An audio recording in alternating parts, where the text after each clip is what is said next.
Bonsoir à toutes et à tous et bienvenue dans ce journal. Ce lundi marque le coup d'envoi des concours administratifs en Côte d'Ivoire. Dès la semaine prochaine, les postulants pourront s'inscrire en ligne. La ministre de la fonction publique annonce par ailleurs plusieurs innovations.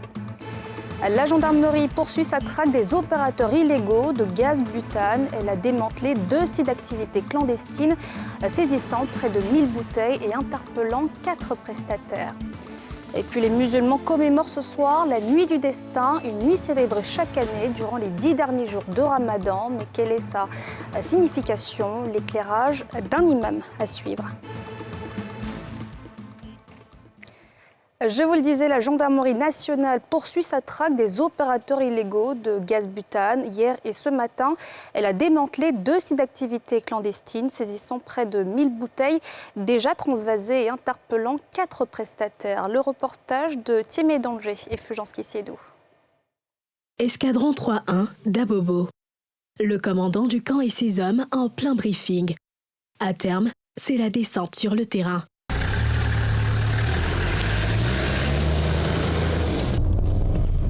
Le théâtre du jour, une station illégale de conditionnement et de transvasement de gaz butane en plein marché du quartier Gotham. Sur place, une logistique bien en place pour une activité illicite au péril de la sécurité des riverains, dont des occupants de commerce et d'habitation contigus. Ce sont ces outils de travail. Il connecte ça, les bouteilles de gaz, et en fonction de ça, il fait le massage. Et derrière se trouvent plusieurs bonbonnes de gaz. Et ce qui est dangereux, c'est que ce dispositif est installé dans un marché. Donc à la moindre étincelle, c'est tout le marché et ses environs dans un rayon de 2 à 3 km qui prend à feu. À l'arrière, une autre découverte du commerce parallèle. Ce dispositif qui est relié au tuyau de la Sodeci, mais qui permet de conditionner dans des sachets de l'eau dit minérale, mais en fait qui est de l'eau des pompes. Dans son offensive contre les opérateurs clandestins du commerce de gaz butane, la maréchaussée ivoirienne bénéficie de l'appui au renseignement de riverains menacés par cette activité. Le chef des opérations invite à maintenir le cap. Sur information anonyme, nous avons, après autorisation de notre hiérarchie, investi la zone du quartier Gotham, située dans la commune d'Abobo. Et c'est ainsi que nous avons découvert une usine illégale de conditionnement et de transvasement de gaz.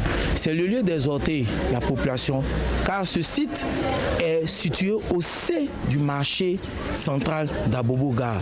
Nous exhortons la population à plus de collaboration afin qu'on puisse démanteler ce genre de sites très dangereux pour les populations riveraines. Outre les saisies des équipements sur les lieux et de bouteilles de gaz, un agent a été interpellé. Gardé à la sûreté de la brigade, il va être mis à la disposition du parquet pour répondre de ses actes. En attendant, l'enquête suit son cours pour retrouver les autres acteurs de ce commerce clandestin. Même enquête ouverte à l'escadron d'Abidjan-Yopougon. Lieu d'intervention, Azito. Au pied d'un R+2 inachevé, 2 pièces transformées en dépôt et site de transvasement de gaz. Ici, les B12 sont transvasés dans des B6. Une pratique pour plus de bénéfices, au mépris du risque d'incendie dans les ménages. Sur les lieux, une technique qui fait appel à des glaçons.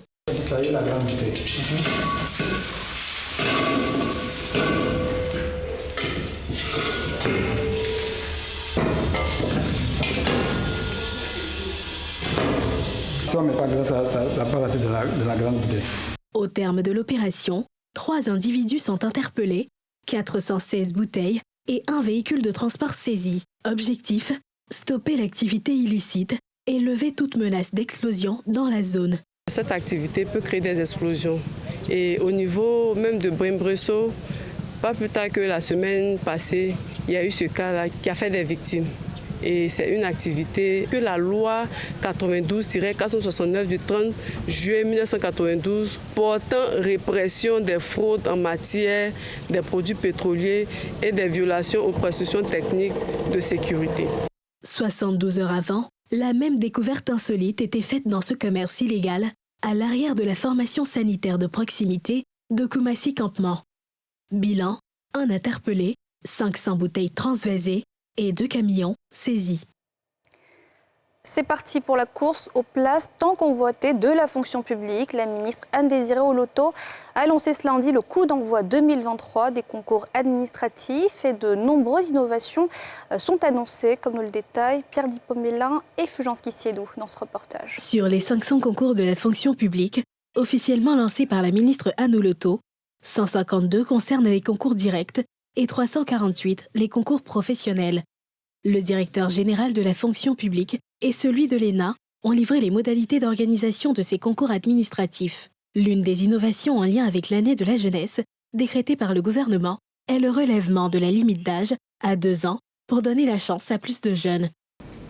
Alors, pour ce qui concerne les limites d'âge, ce n'est pas en tant que telle une innovation, mais c'est une mesure exceptionnelle. Je pense que Mme la ministre aura l'occasion d'expliquer un peu plus. Mais pour cette année, les limites d'âge ont été augmentées de 2 ans. De sorte que là où la limite d'âge était précédemment de 40 ans, on passe à 42 ans.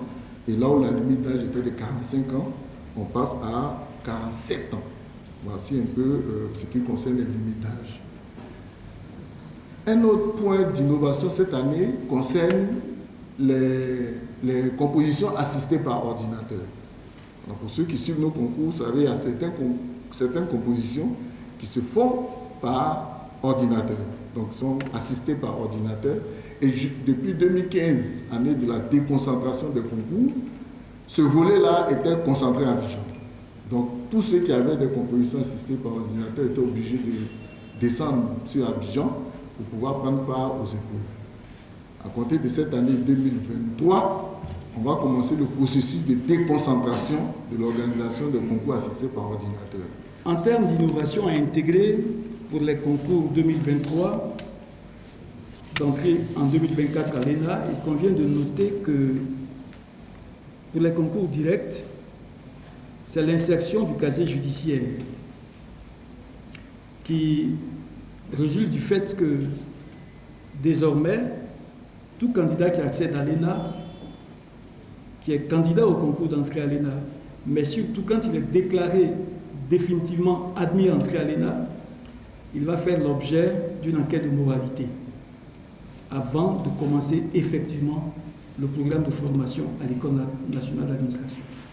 La ministre en charge de la fonction publique a insisté sur le triptyque qui caractérise l'organisation des concours cette année, à savoir la transparence, l'équité et la célérité. Elle a invité les futurs candidats à travailler dur pour mériter leur place à la fonction publique. Nous l'avions dit depuis 2021, on ne peut pas payer pour entrer à l'ENA. On ne peut pas payer pour entrer à la fonction publique. Alors, comme les années précédentes, les concours d'entrée à l'ENA et les concours administratifs, ceux qui permettent d'entrer de façon générale dans la fonction publique, seront placés sous le triptyque transparence, équité, célérité. Et comme on le dit, on ne change pas une équipe qui gagne, on ne change pas une politique qui gagne, on ne change pas une approche qui gagne. Les inscriptions débutent dès lundi prochain. La diaspora pourra participer comme l'année dernière à 10 concours de recrutement exceptionnels. 10 villes sont retenues pour les compositions. Ce sont Abidjan, Abangourou, Bandoukou, Bouaké, Daloa, Gagnoa, Korogo, Mans, San Pedro et Yamoussoukro.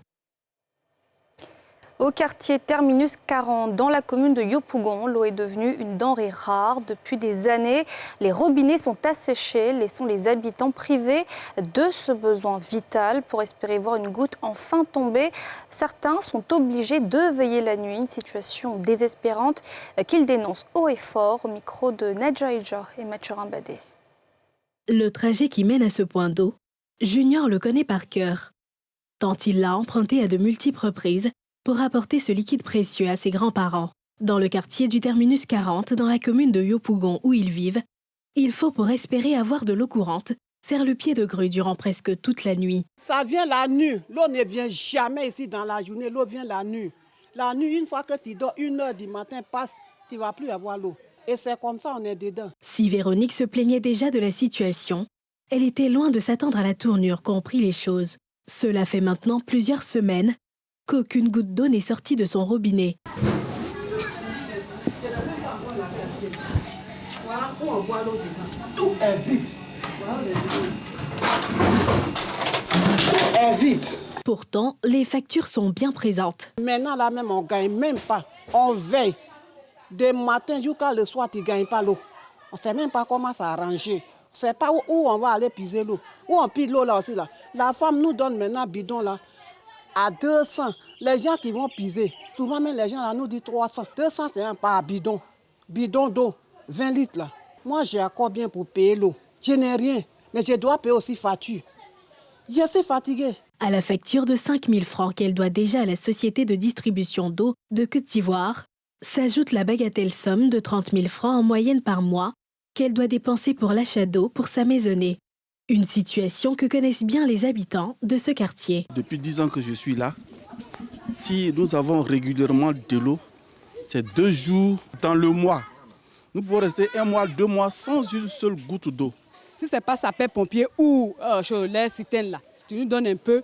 Souvent même quand ils viennent là, on emmène les barriques, on n'a même pas l'eau même à boire. On n'a pas l'eau, on ne se lave pas. Les vaisseaux là même, ce n'est pas la peine. Depuis on est ici là, même pour se laver en bas des pompes même là, c'est problème. Pour avoir l'eau même pour boire, si l'eau même c'est propre, c'est pas propre, on boit seulement. On est dedans, tout le monde est malade. Malgré les appels à l'aide et tentatives des populations, rien ne semble ébranler les autorités compétentes quant à une solution définitive. Ne sachant plus à quel saint se vouer, les habitants du quartier Terminus 40 n'ont d'autre choix que de continuer leur plaidoyer. Les doyens de ce quartier sont allés à la SODECI.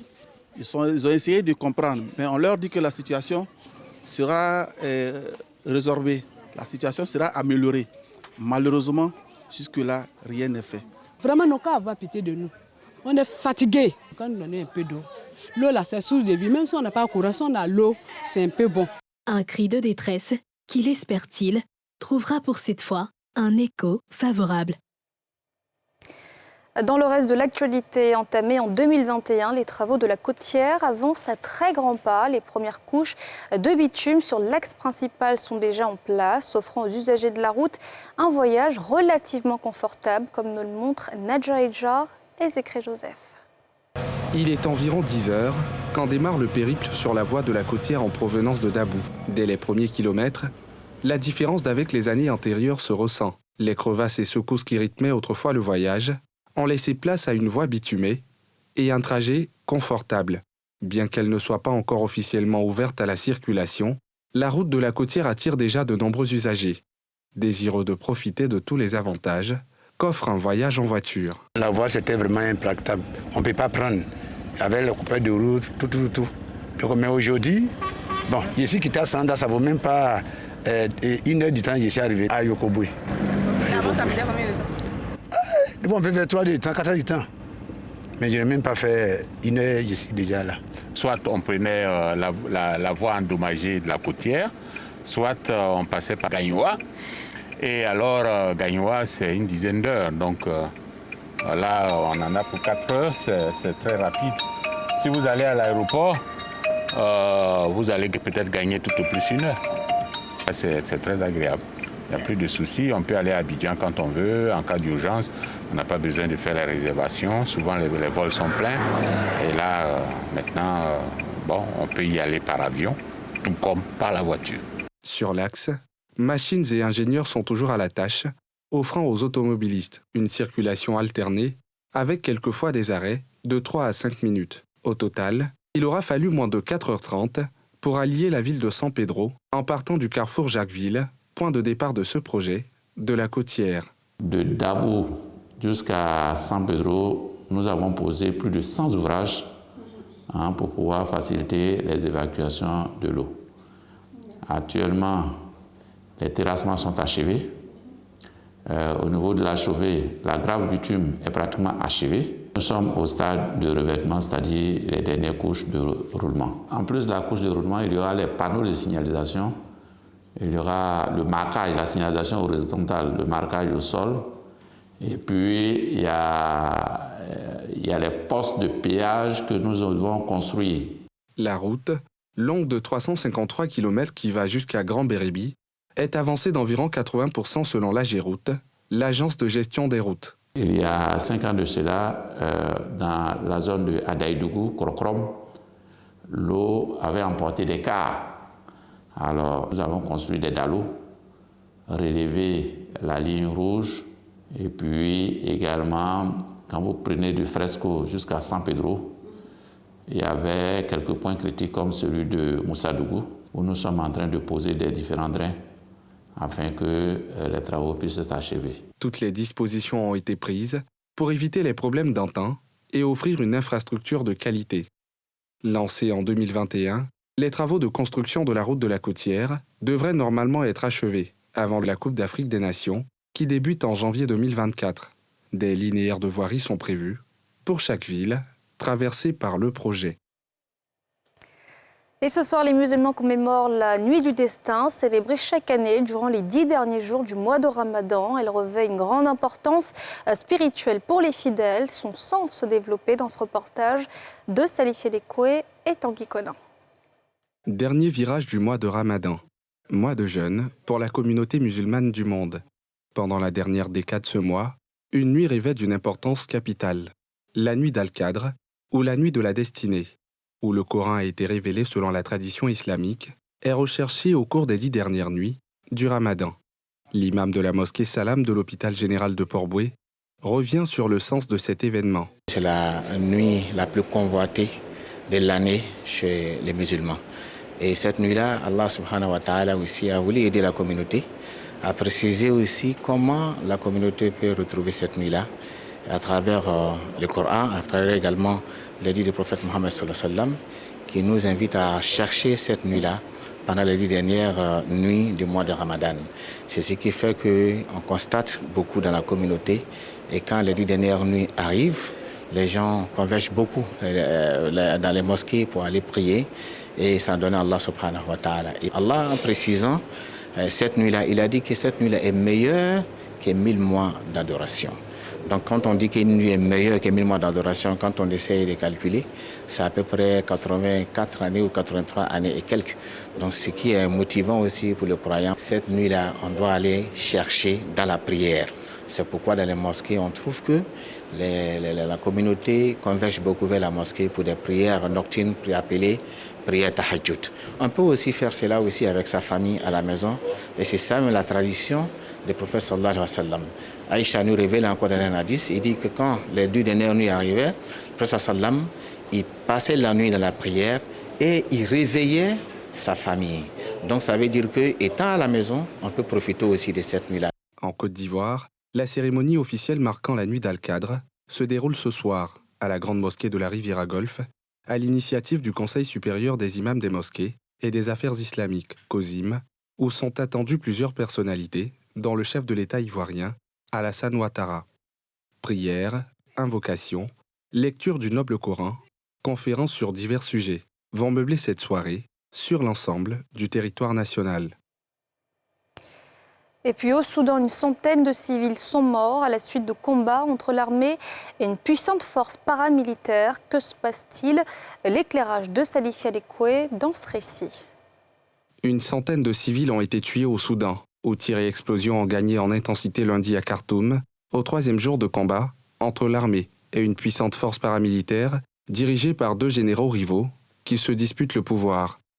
Au moins 2 hôpitaux de la capitale ont été évacués alors que roquettes et balles criblaient leurs murs, ont annoncé des médecins qui disent n'avoir plus de poches, de sang ni d'équipement pour soigner les blessés. En plus des tirs croisés qui ont tué 3 employés du programme alimentaire mondial PAM au Darfour, les humanitaires doivent désormais aussi compter avec les pillages, rapporte Save the Children. Plusieurs ONG et agences de l'ONU ont déjà annoncé suspendre leurs activités, un coup dur dans un pays où la faim touche plus d'un habitant sur 3. Depuis samedi à Khartoum, les Soudanais se barricadent dans leurs maisons. Au-dessus d'eux, des colonnes d'épaisse fumée noire s'élèvent, une odeur de poudre pique les narines et chacun se demande quand l'électricité et l'eau courante reviendront. Les chefs de la diplomatie américaine et britannique, réunis au Japon pour un sommet du G7, appellent à la cessation immédiate des violences au Soudan, alors que l'ONU a demandé aux deux généraux de cesser immédiatement les hostilités, car elles pourraient être dévastatrices pour le pays et toute la région.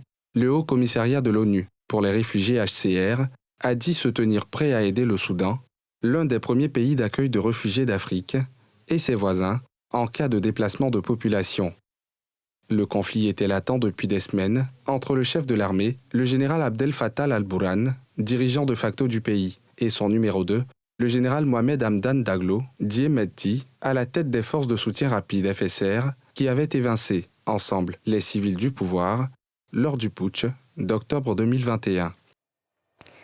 Et voilà, c'est la fin de ce journal. Merci de l'avoir suivi. Surtout, restez avec nous dans un instant. Focus fait divers, suivi de NCI Sport. Excellente suite de programme sur la nouvelle chaîne ivoirienne.